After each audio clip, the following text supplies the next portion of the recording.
تمہارا بچہ کیا کرنا چاہتا ہے؟ کہتا ہے سر یہ ڈاکٹر بننا چاہتا ہے. تو میں کہ انشاءاللہ بڑھاؤ. کہتا پیسے کہاں سے لے کے آؤ؟ بڑا ہنرمند بچہ ہے. دوسرے دن ریزلٹس لے کے آ گیا. دکھائے مجھے.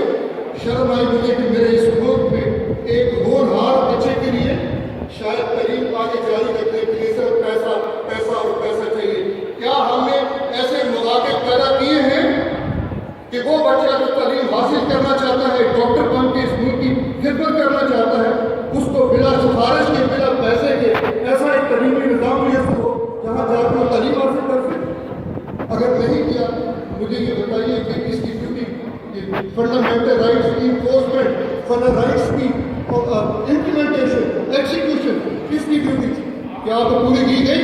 میری بالکل ڈیوٹی ہے اور میں آج پرفارم کرنے کے لیے تیار ہوں.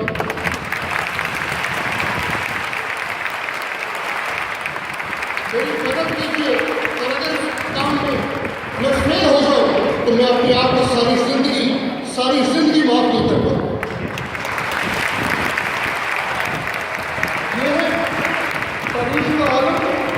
یہ ہے تعلیم کا عالم کہ 6,000 اسکول پرائمری بلوچستان میں بغیر لیٹرین کے, بغیر پانی کے اسکول چل رہے.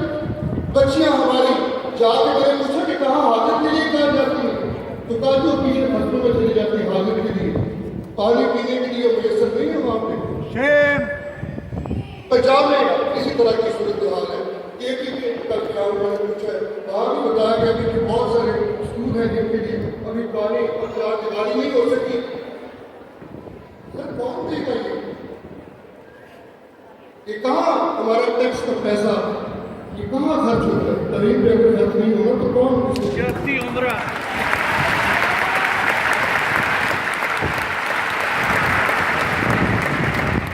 لہٰذا یہ میری نسل کا, میری قوم کا, میری پوسٹیرٹی کا, میری جنریشن سسٹم کا یہ حق ہے, اور آپ اس حق کو اپنا استعمال کریں. آپ کہیں کہ ہمیں تعلیم چاہیے, اور جو پیرنٹس اپنے بچوں کو تعلیم دینے میں کوتاہی کر رہے ہیں وہ مجرم ہیں. اس کے لیے آپ کو پروگرام کی طرف سے دینے پڑیں گے.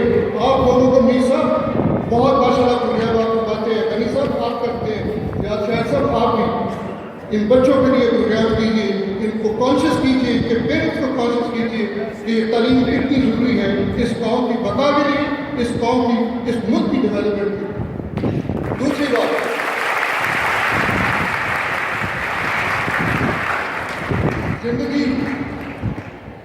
زندگی کو کیڑی پکوڑے نہیں ہے. انسان کی زندگی بڑی نایاب, بڑی قیمتی ہے. یہ جو زمین ہے, پورا ارض, یہ زمین یہ یونیک ہے ان دی یونیورس. کیوں یونیک ہے؟ کوئی مجھے بتا دے صرف ایک وجہ سے کہ یہاں پہ زندگی, اگر زندگی نہ ہوتی تو یہ بھی مار کی طرح ہوتا, یہ بھی کسی اور سیارے کی طرح ہوتا جہاں پہ کچھ نہیں ہوتا, آگ ہوتی.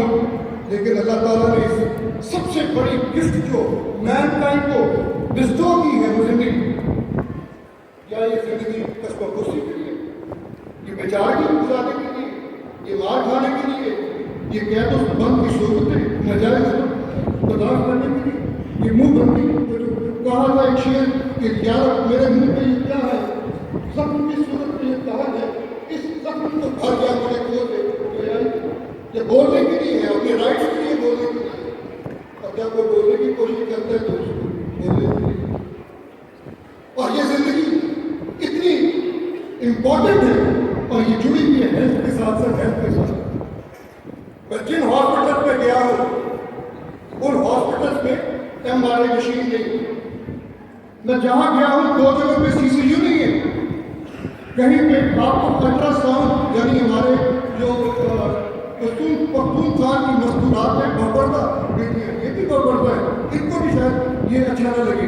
ان کو الٹرا ساؤنڈ کرنے کے لیے ایک لیڈی ڈاکٹر کی ضرورت ہے. اگر ہمارے لیڈی ڈاکٹر مشین موجود ہے تو ایک عورت مستور لیڈی ڈاکٹر نہیں ہے جو اس کا الٹرا ساؤنڈ کر سکے. یہ کیا رائٹ ٹو لائف ہے؟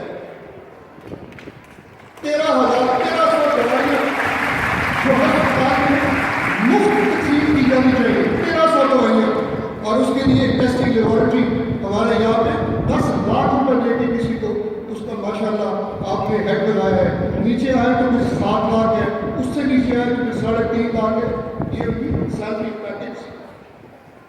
پوچھا بلا کے کہ کتنی دوائیاں اسپتالوں میں نہیں مل رہی, کتنی دوائیاں آپ کے پاس پینڈنگ ٹیسٹنگ ہے اور اپروول ہے.